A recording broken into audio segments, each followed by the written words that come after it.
I mean, I think what I saw growing up, I mean, we would go watch, my dad's a magician. So we would go watch my dad do magic at the Wilson County Fair, which county fairs are great. If you've never, they're still going, I don't think the government knows about them, but I mean, we ride these rides that were on the interstate an hour ago.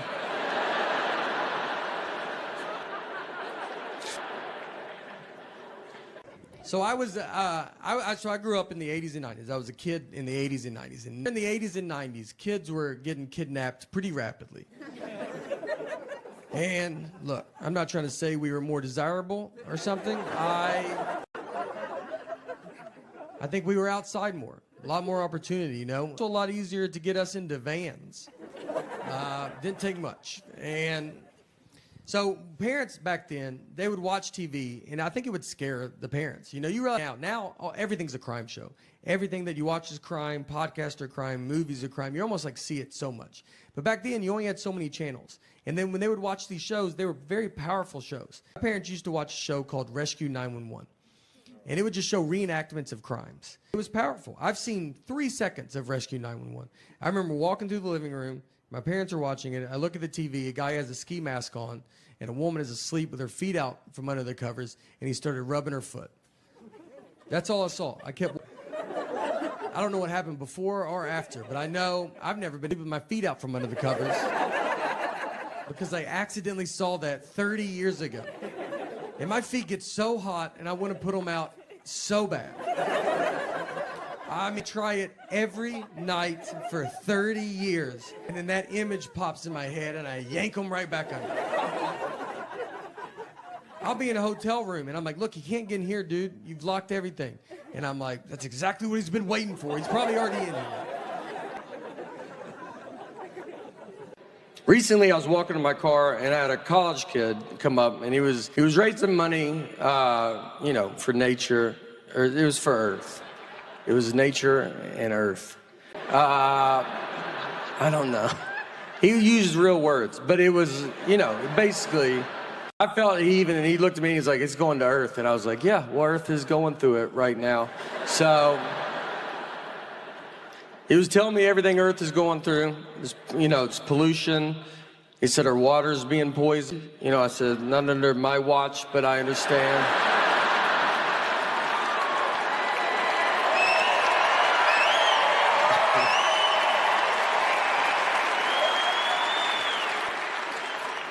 That's how lazy I was. Recently, I was watching a football game, and I was sitting on my couch, and I was going to get something to drink. Right when I get up to go, one team kicked off to the other team. Before I could get back, they ran a 100-yard kickoff return, and I missed it.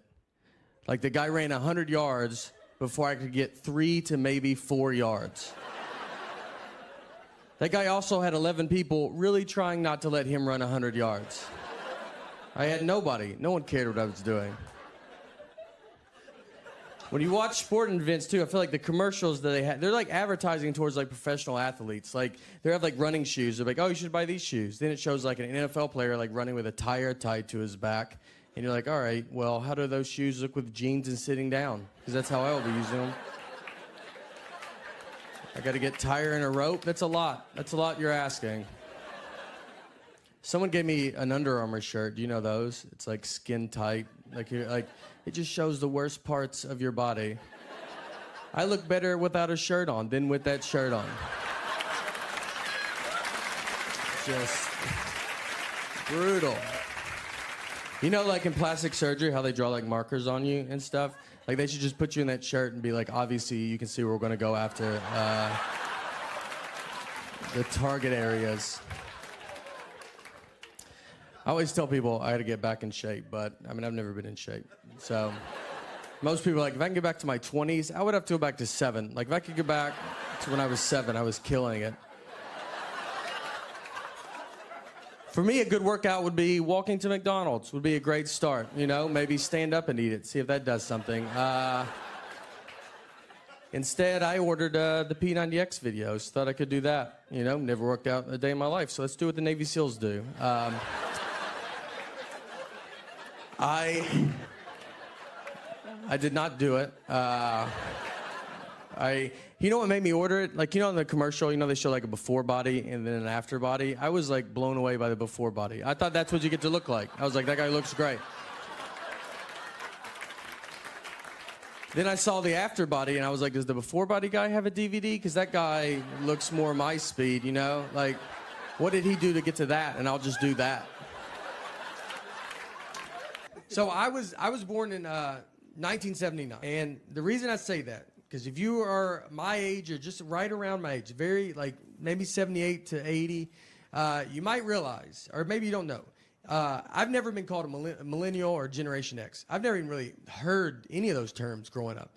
And now you hear them all the time. So I looked it up to try to see, I was like, what am I? And I'm technically nothing. I'm on a cusp. I'm a generation gap.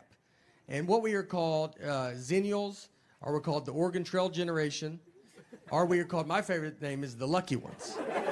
And it's true, we're very lucky. We actually grew up in two different worlds. When I was a kid, I grew up like it was the 50s. Like you would go out and your parents just didn't know where you were. We went to school and played Oregon Trail on a computer at school. No one had a computer at home. It's like, what are you, a zillionaire? Like, I mean, you could. But then in high school, I had AOL. We had a computer at home. Then I got a beeper, and then I got a cell phone. I didn't have social media until I was 26 with MySpace. I mean, social media, like, whatever I did in high school is a rumor. It can't ruin my life. So if you're around my age, you might realize, like, you just end up always kind of being in the middle. Like, I understand when Gen Xer says something, you're like, I get it. And Millennial says something, you're like, no, I get it. You always just feel in the middle. And these groups all hate each other. And the most I've ever felt where I was in the middle was just this one hotel that I stayed at. So a lot of hotels now, they have Chromecast, and you can watch like Netflix in your hotel room. So I get in my room, and I turn it on, and my Chromecast is not working. So I call down to the front desk, and the oldest voice I ever heard answered the phone. This guy was a Civil War survivor. I mean, he was the age where you just go, thank you for your service. And it's like, I was in the Army, you're like, probably, man. I mean, there's an age where like, they all had to go at that age, so just say it. So I tell him, I go, hey, my Chromecast is not working. And I could have just made up a word. I mean, he's never heard of that. I could have said, bop broke. I mean, he asked if I was staying at that hotel. That's how, he goes, are you staying here? I was like, do you think I've called a front desk from a different hotel room? So he goes, look, I don't know what this is, but there's a younger guy here. Send him up. He'll be able to help you. And I was like, great. So that guy comes up, and he knocks on my door. I open it. He's my dad's age. And I mean, right when I see him, you're like, all right, dude, we don't have to do this. I mean, I know you've heard of it, but if I can't fix it, you're not going to be able to fix it. But he's the generation that still wants to give it a try. So I got to let him in. So he comes in my room, sits on my bed, a little too far back, I thought. I just remember, like, the back of his calves were touching the bed, and I was like, are your feet dangling? How far back are you going to go? Are you cold? Do you want some covers, man?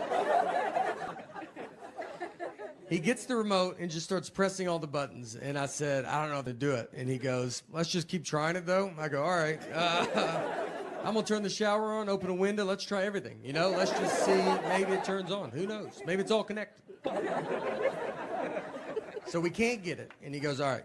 He goes, there's a younger guy.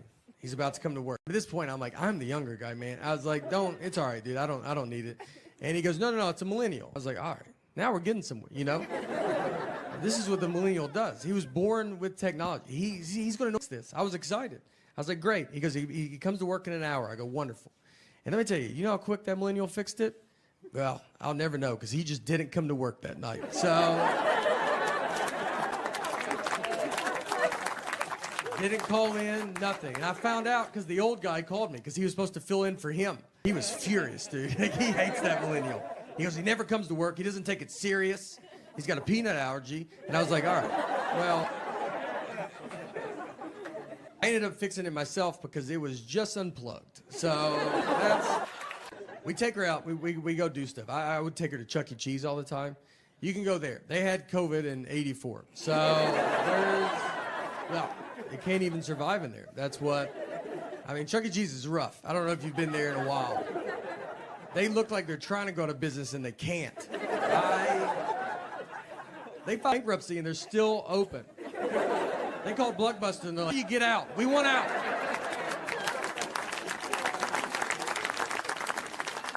They're updating nothing. That Chuck band is just robotic. I mean, the drummer doesn't even turn on. It just sits like that the whole time. They sell booze to parents now. They just give them buckets of Bud Light.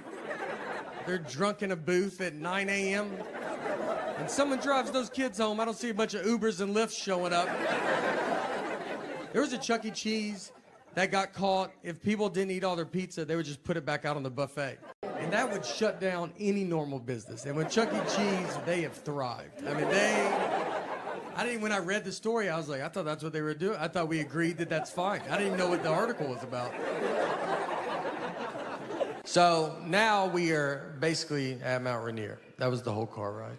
And if you ever go, just so you know, you have to pay to go up it. It's not a free mountain. Someone bought it, and they're charging tickets.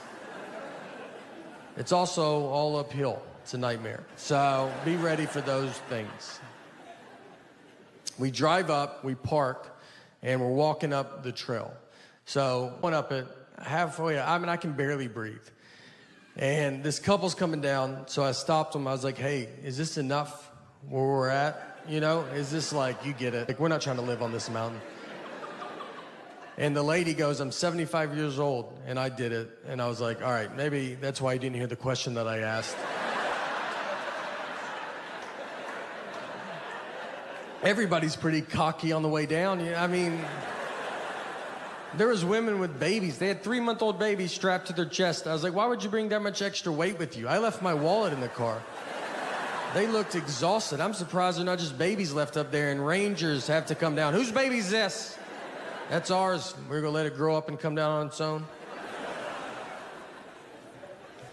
We've been traveling. I've been traveling all over the country during this COVID, and scene is, look, in the middle of the country, they're doing good. I went to a NASCAR race. They all have their mask on. They're doing what they're supposed to do. A lot of people are doing it. We're trying, you know? A lot of stuff. We take our temperature. I went to Buffalo Wild Wings. They took my temperature. You gonna tell me that teenager doesn't know what he's doing? Is that what you're trying to... You don't think he's going to doctor school? That's how he gets started, is he takes temperatures, and he's like, all right, 45 degrees, you're good. Yeah, you're like 60 degrees from a problem. So I don't, you know, and they're not even worried about it. They just don't, 57 degrees. You're like, yeah, I'm dead, dude. That's not good. This one guy was like, does that even work? He goes, I don't know. When it beeps, I just tell him to go ahead. I swear one kid said beep. I don't think his beep worked, and he goes beep, and I was like, is that? And he goes, you're fine. One of the first things they had to do, car manufacturers, before crash test dummies were invented, they would use a pig in a car wreck. So they sit a pig, I guess upright, and this little pigs are smart. Pretty good day for this pig. You gonna let me drive a car? Pretty good, pretty fun day. He's got his elbow out. Are y'all kidding me right now? You gonna let me drive this car?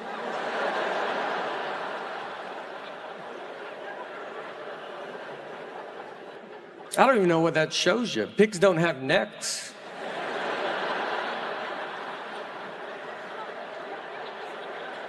That's what I was around when I was growing up. I mean, I look at my daughter and I have more in common